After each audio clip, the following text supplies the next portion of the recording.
I want to share a story with you about that little house that fronts on Twickenham, right by the University of Notre Dame, across from the athletic fields. It's like the only house left there. The Ivy Court Inn and Suites, which used to be the Jameson Inn, is right there. And there's this Ivy Court cul-de-sac once they realigned Twickenham, and this last house there. And the homeowner called us up interested in selling this property that had been in her family for like 60 years. She was just ready to retire, and this was kind of her retirement. And she was skeptical about even using a realtor, but she wanted to know what we thought her property was worth. And I came up with a valuation of $1 million. And even she was surprised. Knowing it was a unique property, she thought maybe it was worth $750, but she was skeptical even that it could be worth $1 million.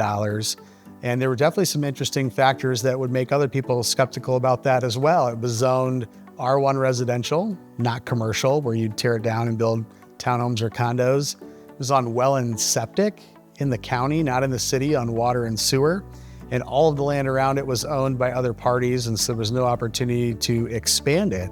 But yet it had these phenomenal views. When you steer across the street at campus, I mean, it was just larger than life looming. It felt like it was gonna fall down on top of you because it was so close. And we've also seen selling other properties closer to Eddy Street and Angela, that if people have bought properties that front right on campus, that value starts to really zing up in an unusual way the closer you get. Because this Notre Dame market behaves kind of like a resort or an oceanfront market. And people are willing to pay a very high premium for that ocean view. In this case, Notre Dame's campus is the ocean, and they want to be right there. And then the prices drop as you go back a block. And then if you go back 2 blocks, those prices keep dropping as you go back further and further. There's a huge premium when you get into a really unique situation like this.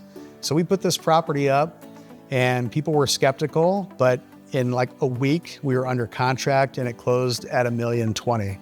So if you want to know more about the interesting things that happen in the Notre Dame real estate market and how it performs, if you're kind of a Notre Dame real estate junkie like I am, feel free to reach out, and I would love to swap stories about the Notre Dame market.